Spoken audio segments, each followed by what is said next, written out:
ನಮಸ್ಕಾರ. ಇವತ್ತಿನ ಈ ವಿಡಿಯೋದಲ್ಲಿ ಪ್ರಶ್ನೆ, ಕೈಮದ್ದು ಬಿದ್ದಾಗ ನಮಗೆ ಆರ್ಥಿಕ ಸಮಸ್ಯೆ ಯಾವ ರೀತಿಯಾಗಿ ಉಂಟಾಗುತ್ತೆ ತಿಳಿಸ್ಕೊಡಿ ಅಂತೇಳಿ ಕೇಳ್ಕೊಂಡಿದ್ದಾರೆ.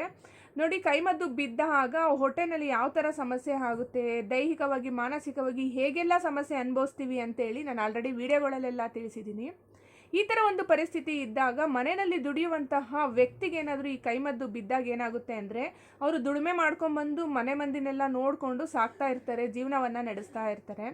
ಆಗ ಸ್ಟ್ರಕ್ ಆಗುತ್ತೆ. ಈಗ ಆತನಿಗೆ ಮಾನಸಿಕವಾಗಿ ಮತ್ತು ದೈಹಿಕವಾಗಿ ಕಾಯಿಲೆಗಳು ಬರೋದಕ್ಕೆ ಶುರು ಆದಾಗ ಅವರಿಗೆ ಯಾವ ಕಡೆನೂ ಕೂಡ ಗಮನ ಇರೋದಿಲ್ಲ. ಅಂಗಡಿಗೆ ಹೋಗಿ ದುಡಿಮೆ ಮಾಡಬೇಕು ಅಂತನೋ ಅಥವಾ ಆಫೀಸ್ ಕೆಲಸಕ್ಕೆ ಹೋಗಬೇಕು ಅಂತನೋ, ಏನಾದ್ರು ಬಿಸ್ನೆಸ್ ಮಾಡ್ತಾಯಿದ್ರೆ ಬಿಸ್ನೆಸ್ ಕಡೆ ಗಮನ, ಎಲ್ಲದನ್ನು ಕೂಡ ಕಂಪ್ಲೀಟಾಗಿ ಅದು ಕಡಿಮೆ ಆಗ್ತಾ ಹೋಗುತ್ತೆ. ಯಾಕೆ ಅಂದರೆ ತನ್ನ ಆರೋಗ್ಯದ ಕಡೆ ನಾವು ಗಮನ ವಹಿಸ್ತಾ ಹೋಗ್ತೀವಿ. ಯಾಕೆ ಆರೋಗ್ಯ ಈ ಥರ ಆಯಿತು, ಏನೋ ಒಂಥರ ಮಾನಸಿಕ ಚಿಂತೆ ಎಲ್ಲ ಬರ್ತಾ ಇದೆಯಲ್ಲ ಅಂತೇಳಿ. ಅಕಸ್ಮಾತ್ ಒಂದು ಗಟ್ಟಿ ಮನಸ್ಸು ಮಾಡಿ ನಾವೇನಾದ್ರು ದುಡಿಮೆ ಮಾಡೋಕ್ಕಂತೇಳಿ ಹೋದ್ರೂ ಕೂಡ ಅಲ್ಲಿ ಇಲ್ಲದೇ ಇರೋ ಸಮಸ್ಯೆಗಳೆಲ್ಲ ಸೃಷ್ಟಿಯಾಗ್ತಾ ಹೋಗುತ್ತೆ. ಇದಕ್ಕಿದ್ದಂಗೆ ಯಾರೋ ಬರ್ತಾರೆ, ಏನಿಲ್ಲ ಏನೋ ಒಂದು ಮಾತಾಡ್ತಾ ಇರ್ತೀವಿ, ಸುಮ್ಮನೆ ಜಗಳ ಸ್ಟಾರ್ಟ್ ಆಗೋಗ್ಬಿಡುತ್ತೆ. ಇಲ್ಲ ಇವ್ರಿಗೆ ಮನಸ್ತಾಪ ಬರೋದು, ಇವರೇ ಯಾರನ್ನೂ ಮಾತಾಡಿಸ್ದೇ ಇರೋಂಗೆ ಆಗೋವಂಥದ್ದು, ಇಲ್ಲ ದೈಹಿಕವಾಗಿ ಏನಾದ್ರೂ ಅನಾರೋಗ್ಯ ಜಾಸ್ತಿ ಆಗೋವಂಥದ್ದು. ಈ ಥರದ ಒಂದು ಸಮಸ್ಯೆ ಇದ್ದಾಗ ದುಡಿಮೆಯಲ್ಲಿ ನಿಂತೋಗುತ್ತೆ ಒಂದು. ಮತ್ತು ಚಕ್ರಾಸ್ಗಳಲ್ಲೂ ಕೂಡ ವೇರಿಯೇಷನ್ ಆದಾಗ ನಮ್ಮ ದುಡ್ಡಿನ ಚಕ್ರ ಅಲ್ಲಿ ಬಂದಾಗಿರುತ್ತೆ.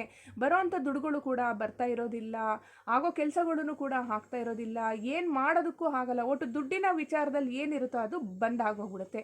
ಈ ಥರ ಬಂದ್ ಆದಾಗ ಏನಾಗುತ್ತೆ, ಆರ್ಥಿಕ ಸಮಸ್ಯೆ ದಿನದಿಂದ ದಿನಕ್ಕೆ ಜಾಸ್ತಿ ಆಗ್ತಾ ಹೋಗುತ್ತೆ. ಅದು ಕಡಿಮೆ ಅಂತೂ ಆಗೋದಿಲ್ಲ, ಫುಲ್ಲು ಕ್ಲೋಸ್ ಆಗಿಬಿಡುತ್ತೆ, ಅದು ಬಂಧನ ಆಗೋಗ್ಬಿಡುತ್ತೆ. ಅದು ಕಂಪ್ಲೀಟಾಗಿ ಅದು ಮುಚ್ಕೊಂಡಿದ್ದ ತಕ್ಷಣ ಏನಾಗುತ್ತೆ ಅಂತ ಅಂದರೆ, ಅಲ್ಲಿ ಇರ್ತಕ್ಕಂತಹ ಒಳ್ಳೆ ಎನರ್ಜಿನೂ ಕೂಡ ಹೊರಗಡೆ ಬಂದು ಪ್ರಕೃತಿಯಿಂದ ಮತ್ತೆ ರಿಟರ್ನ್ ನಮಗೆ ಬರ್ತಾ ಇರುತ್ತಲ್ಲ, ಆ ಎನರ್ಜಿನೂ ಕೂಡ ಕಟ್ಟಾಗಿ ಹೋಗುತ್ತೆ.